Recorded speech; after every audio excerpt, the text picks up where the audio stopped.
Good morning / afternoon, whenever you might be listening to it. My name is Tim Markle. I'm director of the Southern Regional Center for Children and Youth with Special Healthcare Needs. We're out of the Weisman Center at the University of Wisconsin-Madison, and this is Conversations Aren't Showing Up for Kids, where we try to give space for issues, concerns, topics that may be of interest, concern to parents of children with special healthcare needs.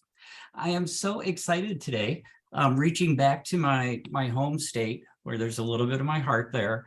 We will be talking with Dr. Kate Golick, who is a family nurse practitioner. She's also an associate professor at the Ohio State University. Go Buckeyes. Whenever they play the Badgers, I'm conflicted as all get out. But Kate was part of the study that came out that was talking about pandemic parenting, examining the epidemic of working parental burnout and strategies to help. Kate, thank you so much for joining us today. Thank you so much, Tim. I'm very excited to be here today and to talk to you guys about this really important subject. Well, as a parent of a child with special healthcare needs, I think it's really important as well. So I'm excited that we're going to be able to have this conversation. So to make sure that we're all understanding the same thing, according to the report or what you were finding out, what do you consider to be burnout? What are we talking about here? Yeah, that's a great question. So I think as parents, and I would like to say too that I am a mother of 4. So when the pandemic first started, my oldest was in 2nd grade. So I had essentially 4 kids under the age of 8 that we were trying to, continue with the school for some of them, so it was very chaotic. And that's really where a lot of the thought and the idea for this study came from. Was really kind of my own experience and talking with other parents about this, feeling of chronic stress and exhaustion. I think parents, in general, we feel this parenting stress, and that's normal and expected, but this feeling of this chronic stress and exhaustion that often overwhelms the parent's ability to cope and sometimes function and relate with their children. Excellent, thank you. And so I know we talked a little bit before, and now I'm going to ask you, so how did you go about this study, which I told you I really wasn't going to ask you, so that's my fault for being here. But was this a survey? Did you hold focus groups? I'm just now very curious as to how the results came out, and then we'll talk about what you found. Yeah, the majority of our results came from just actually putting it out on social media and asking parents to respond to it. And we got a really good response, I think, because people really hadn't addressed this or hadn't put a name to it, and even when I was thinking about this, when I first, came up with the idea to do this, I was like, I don't feel like I'm depressed. I don't feel anxious. And then burnout came and I'm like, that's it. Like, that's what I feel. And so I think putting a name to it for so many parents was just important. It validated that everything that we were going through was very hard and difficult and that they weren't alone. So we did that and we put the survey out and people responded and people really, really wanted to talk about it. So what did you find out?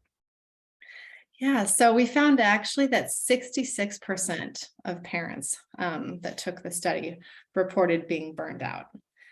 So when you think about that, those are really high statistics and very showing to, what we as parents were going through, especially at the time.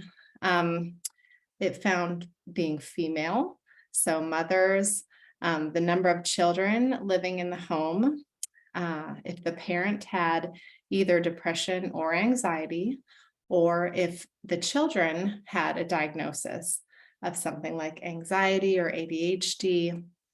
All of those were risk factors and strongly associated with parental burnout.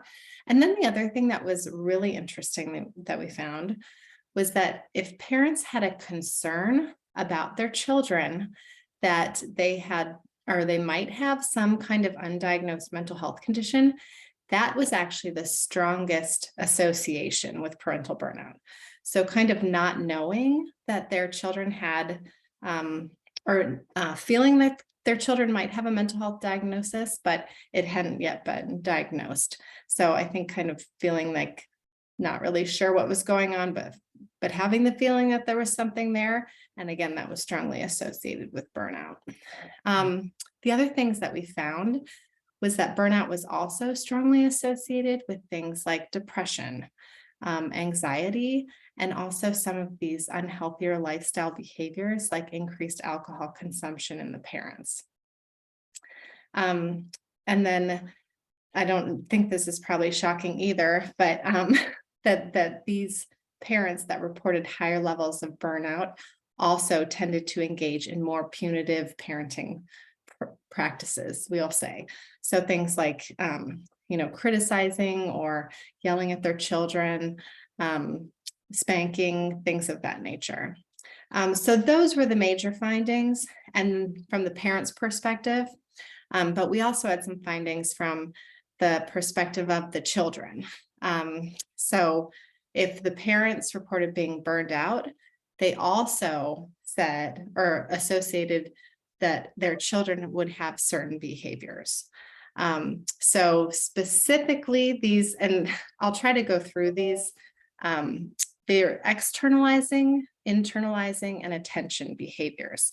So internalizing behaviors would be something like if they felt sad or unhappy, down on themselves, worries a lot, things of that nature. And then externalizing behaviors would be something like fights with other children, teases others, they don't listen. And then these attention behaviors, which would be more like they have trouble concentrating, easily distracted, inability to sit still, and things like that. Well, that sounds like it would be really difficult during those times when we pivoted to all remote learning. Yes. Yes. So when the children, so help me understand, as the children, were the children reporting this behavior, or were the parents reporting this behavior of their child? They were reporting it on behalf of their child or their children. Yeah, so it was one part we looked at was kind of the parents and what this was causing from the parent perspective. And then we looked at it, what it was causing from the child perspective. So we know really that parental burnout is affecting both the behaviors of the parents and the children. Yeah, it sounds like it's sort of this nasty loop that you get into. I remember way back in the day, before computers were carried on your arm. I took a computing course and promptly failed the first quiz because I wrote an infinite loop. And so the code just kept going around and around and around. And that's sort of what it reminds me of, is that you have a stressed out parent, you have a child who's also stressed out, exhibits behavior that then affects the parent, that then makes them more burned out, which makes them less accessible and able to rally their own resources to help their child. Absolutely. And I think too, it is, like you said, it can be this really hard and vicious cycle to, step away from. And that's why we talk a lot about when we look at parental burnout and things, it's a lot about prevention and, kind of avoiding getting into these behavior patterns, from the beginning. So helping parents to recognize more when maybe they're starting along the path to burnout, to kind of help them to pull back and to really assess, like you were saying, like the resources and, what's available, what's out there for parents to help them when they're starting to feel like that. So before we get into some of the strategies that maybe parents can have to identify before they get burned out, or when they're sitting there in that place going, who am I? And you're looking in the mirror going, this isn't me. This is not the parent I want to be. I want to just circle back to this whole idea that you talked about, that when parents during the pandemic, that parents could see and were beginning to worry about possibly some mental health challenges that their children might have. Now, I would just imagine that that had to be sort of amplified by the fact that there was nowhere to go, is that you could identify and have a worry, but you were told to not go to the doctor, not go anywhere. And so not having that hope, not having that resource, not having something to do, seems to me like that probably would have added to that stress. 100%. I'm sure this kind of pandemic just exacerbated, all of these probably potential conditions that were maybe low level and then brought a lot of them to light. And the other thing that just to note about when we actually surveyed and did this with parents, it wasn't during that immediate period in 2020. It was actually in 2021 and right kind of at the beginning of 2021. So I also feel like that initial period, everybody was just panic, panic, panic, panic. And then when we realized like this wasn't really going away, Yes. that this is really when this was really heightened for parents, because it was, again, it went from this short, acute time of panic to this is a chronic stress now.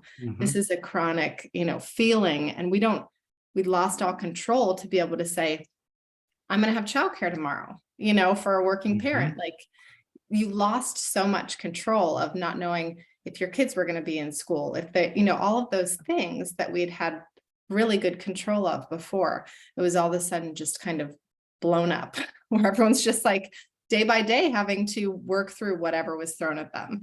And that is hard. Yeah, I remember that summer. I mean, at the beginning, it was just like, in Wisconsin, things shut down on March 17th. I remember because I was out to lunch with my daughter at college, and my wife had said, well, I had planned on going to dinner. And my wife's like, well, you might want to move that up to lunch. And I'm like, oh, okay.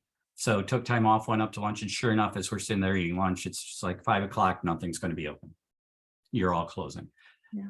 And so we had this little, but we all knew that we were heading to summer, and we we're going to be able to handle summer.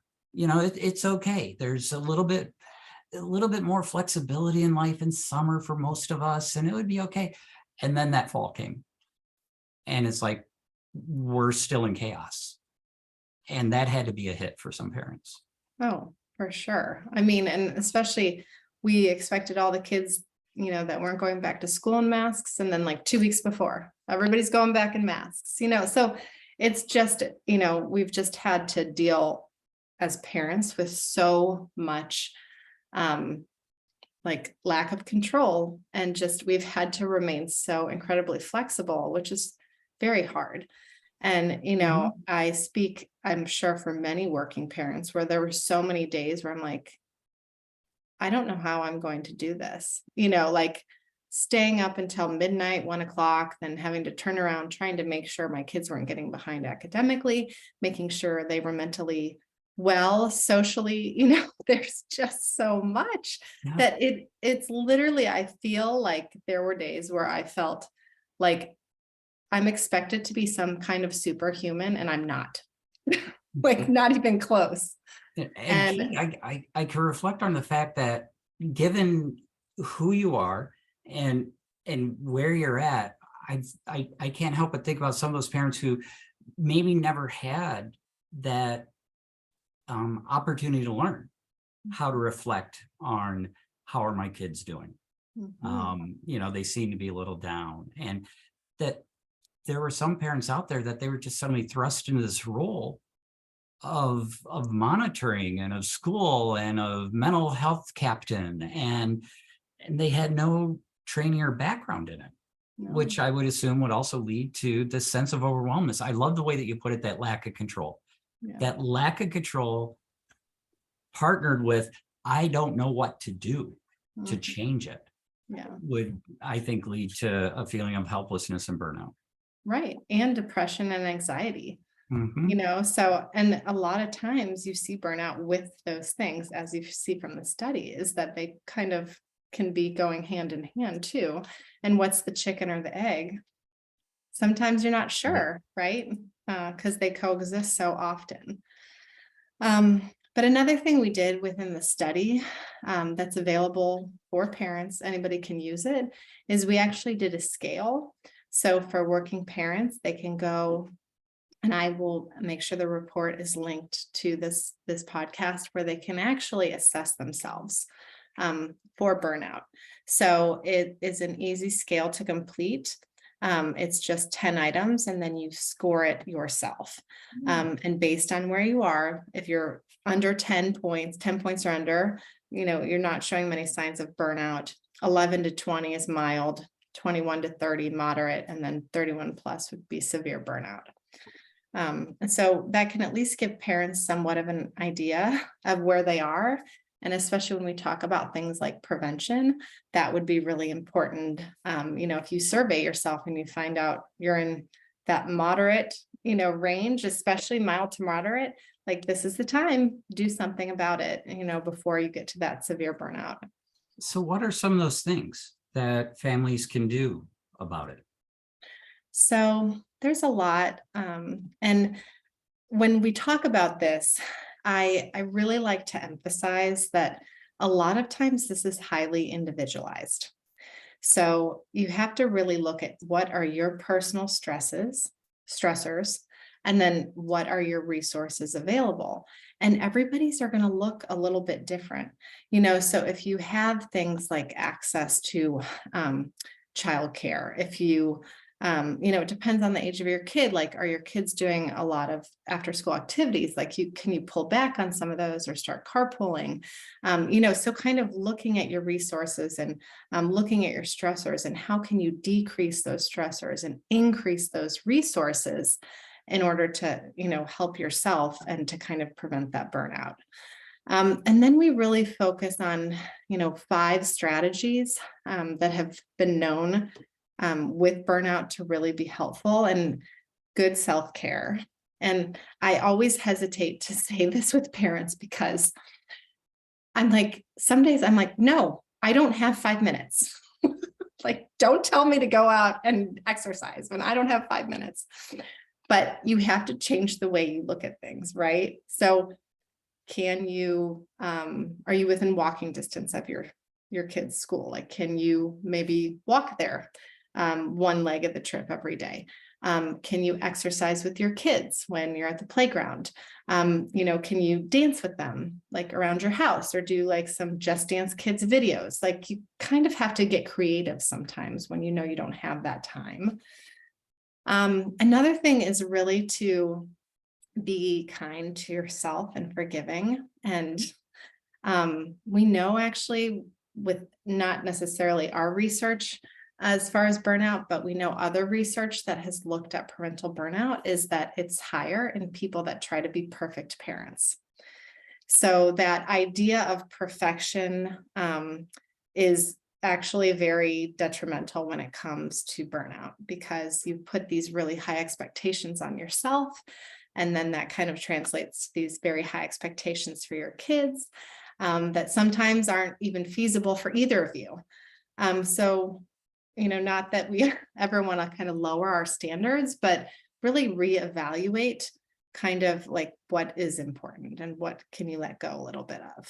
Yeah, because I know as a parent of a child with special healthcare needs, we talk a lot to parents and educators about setting good goals and setting high expectations for our children, because a lot of times if they don't have high expectations met, they don't grow. They're not pushed to grow.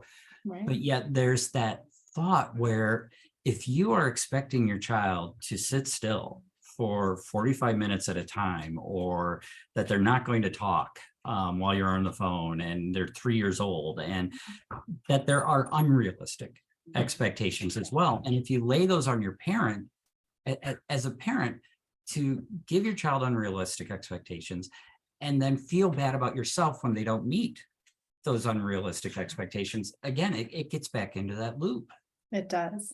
And I think you bring up a good point that it's not, you want to lower expectations. You need to evaluate what expectations you need to relook at maybe.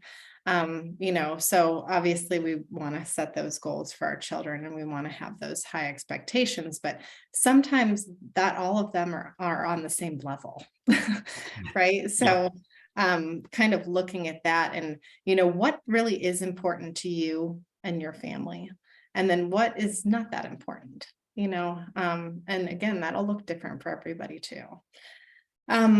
Another thing is really, and I can personally speak to this too, is that, connection with other parents Mm, and other parents that might be dealing with something similar, so it might not be like I might have a little bit more trouble connecting with somebody that has teenagers and they're going through teenage issues.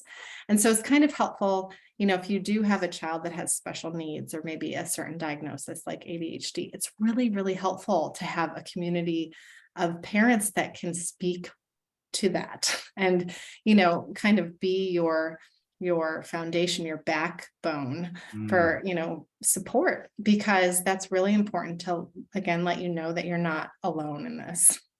Um, Which is another of the things that was pointed out and again exasperated Mhm. by the pandemic, is there was a lot of isolation, and Yes. that could get very draining and dangerous for people. Yeah. And especially I think for parents that, parenting can be very isolating too, if you're not getting out and doing things. And if you're normally an introvert, it might be harder to push yourself. But with the pandemic, again, like we didn't have a choice. So, we can see how all of this kind of, for lack of a better term, blew up, Mhm. during all of this.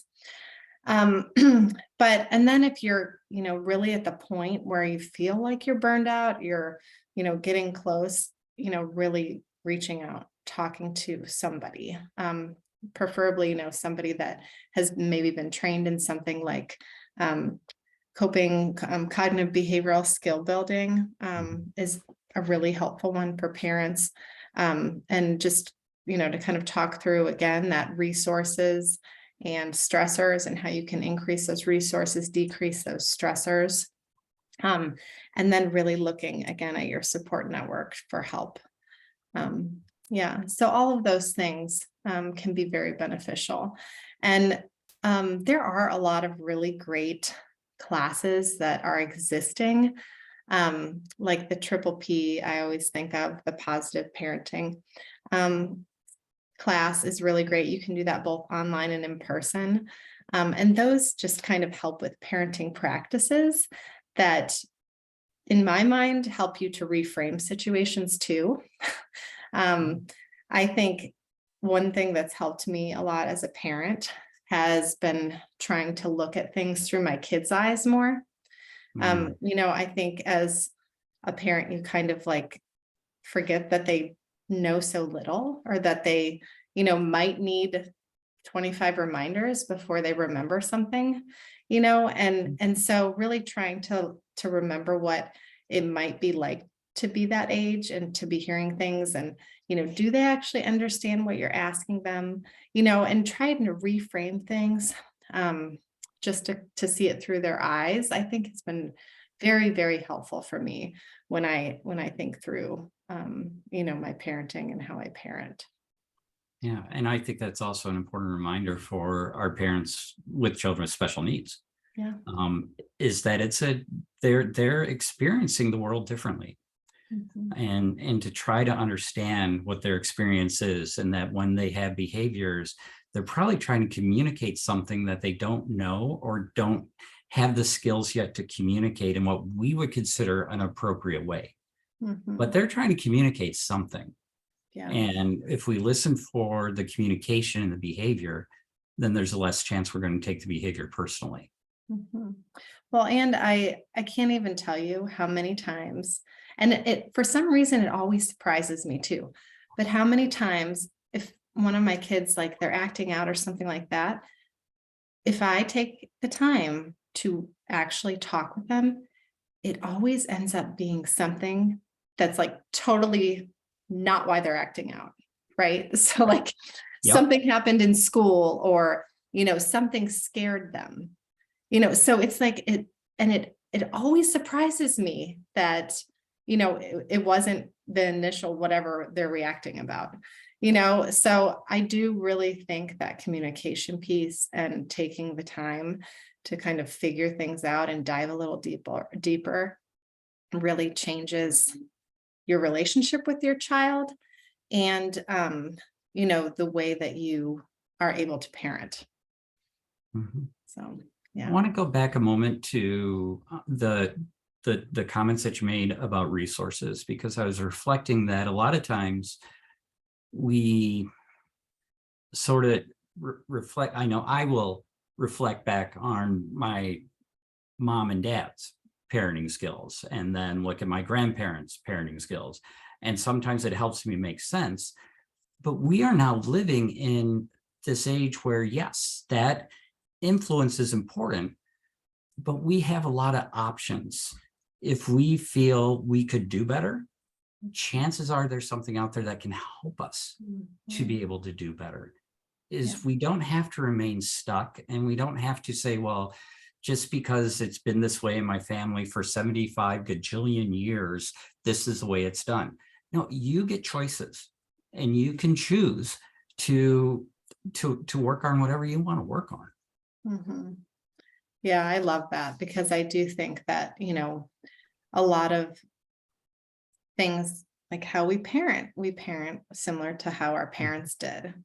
And if, in hindsight, you might not have a great relationship with your parents, or they did things and, things that upset you or whatever it was, like you now get to make the choice. Yes. Like you're the one that gets to decide now, and you can be whoever you want, like as a parent, and for the better, so, and I agree with you. I mean, we have evolved so much as a society that obviously the parenting has also evolved, right? So we're not just stuck back of how, everything was done in the 40s or 50s. Like we know more, so we can use that information to be better.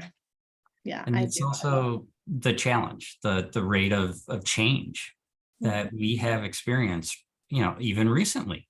Look at the pandemic, is the amount of change that we had to endure. And change is always hard. Even when it's good, it's difficult. Right.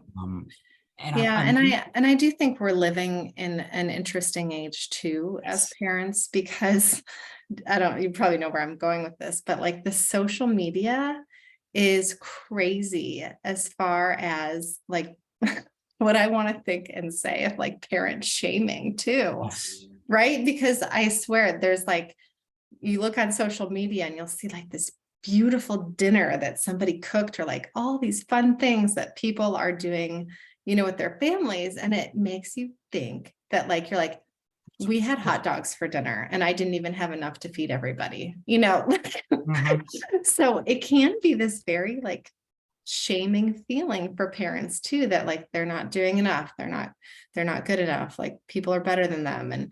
And so I do think it's a fine line. Even the amount of information that's out there, it just can come at you so much. And again, to go back to that feeling of, or that desire to be perfect, that really influences it too.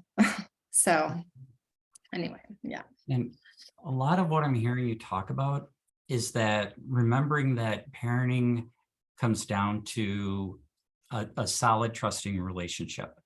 Yeah. And that you can have all sorts of techniques, but it's that relationship that's going to get you through the hard times.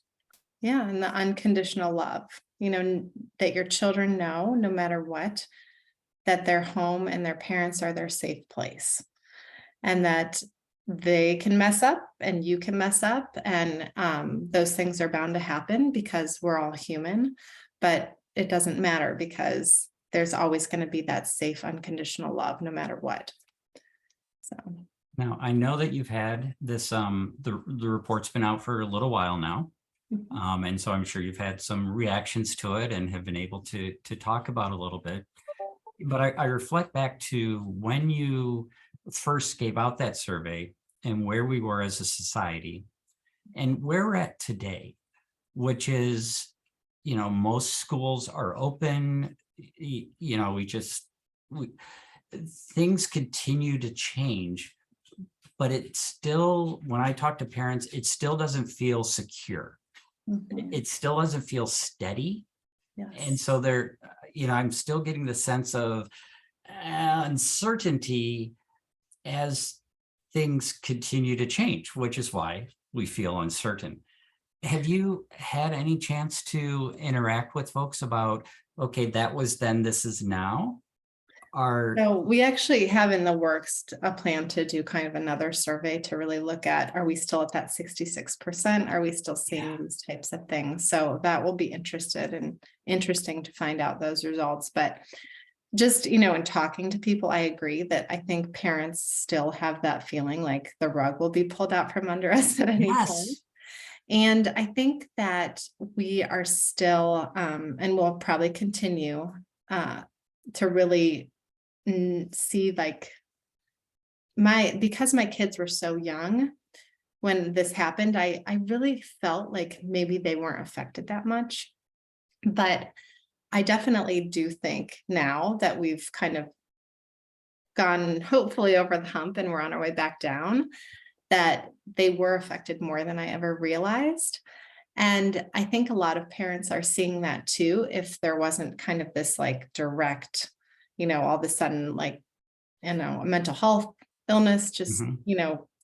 arose, so a lot of people that I think maybe felt like it didn't affect them as much. I think we're seeing it now, like my son last year, who was in second grade, he's now in third grade, but like the class on a whole, when I was talking to one of the teachers, she's like, I feel like I have a kindergartner class, Wow. and I was like, you actually do, because when they left school, for the most part, they were in kindergarten. Then like the next year was this like constant change of like, we're in school, we're out of school, we're online school, we're homeschool, it's like, so I'm like, you kind of Mhm. do have a kindergarten class and they just don't know how to do school yet, so Right. it's those types of things. And so I think a lot of the teachers especially are really seeing Mhm. those, come out, because you're putting all of them together. And so, socially, emotionally, I think many of them are behind, with how they would be interacting with peers. And, so I think there's a lot of things we just don't know yet. And the academic, obviously, Mhm. I saw a report came out that was saying, the testing scores that came back recently, we were back into like the 1990s, like for Mhm. our scores, so I think we're seeing a lot of those types of things, and we'll continue to see those, that maybe we weren't really, we kind of anticipated, but until you actually see them and they're tangible, it's harder, to envision what that's looking like. So, And I think part of that was we could have anticipated and that we knew how mhm, important socialization was. And we could say that it's really important for kids to have friends and to interact with other kids. But the depth of that importance, I think, is surprising some people. yes, Mhm. 100%. And even, you know, the disparities now that, have been really Mhm. surfaced. Um, so I feel like that also, like many of these children's lives were literally affected probably for the rest of their lives like this. I've heard, and I actually saw an update of, there's um, it's called ACEs, Mhm. adverse childhood events. And just as a very quick segue, or a very quick deterrent from what we're talking about, these events that happen in childhood, they later can link to chronic illnesses Mhm. in adulthood. So if you have more of these, what we call ACE events, so sometimes, it's things like abuse or a fire in the home, there's a bunch of them. There's actually checklists that you can do. And we see that the more ACE events you have, the more likely you are to have these chronic conditions like cardiovascular disease, diabetes, obesity, Mm. substance use disorder, those types of things. But I recently saw one of those lists had updated and it mentioned the pandemic. Oh, So, wow. Yeah, I haven't seen that.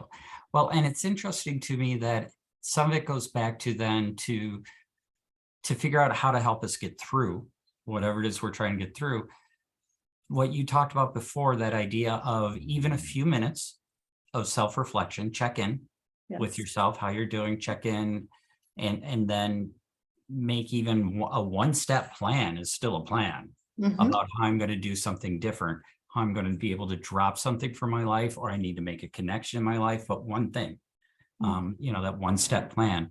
I remember you talking about how we need to be patient with ourselves, with our children, and with each other as we all learn how we've been changed Mhm. through this common experience that we've had, and reaching out for resources Yeah. is knowing that they're out there and really, really reaching out for them. And I think too, I like the fact that you just said one simple step, because that I think is completely underestimated. I think we all want to do this, this, and this all at once. But even something as simple as every day when your child wakes up, say, "I'm so happy to see you this morning." Mhm. Just that one phrase, can really start to change and build a relationship. So that's one sentence a day that you can insert into your life. Or even something as simple as, "I love being with you," once a day, a couple times a week. Mhm. Say that to your child, build that relationship again if it's been hurting through this. Mhm. And that in itself can make a world of difference. Well, I think that is like one of the perfect most sentences to end on that I've had. Is do that one simple thing. Choose to be that one affirming phrase to your child, and keep doing it. And Yes. it's going to make a difference. Yes. Well, So thank you so much for having me. I have so enjoyed being here. thank you so much. I have enjoyed this conversation. We will, the link to the video, will have the link to the report. And so I'd encourage people that are listening to also check out the report, which does have the 10 items to the working parent burnout scale that you developed is in there, along with then some other resources that you may find helpful for your children and for your relationship with your child. It's just really, I really like this because it's more than just, oh my gosh, things are bad. It's and there are some things that you can do to make it better. So thank you so much for being here, Kate. Thank you so much. Bye.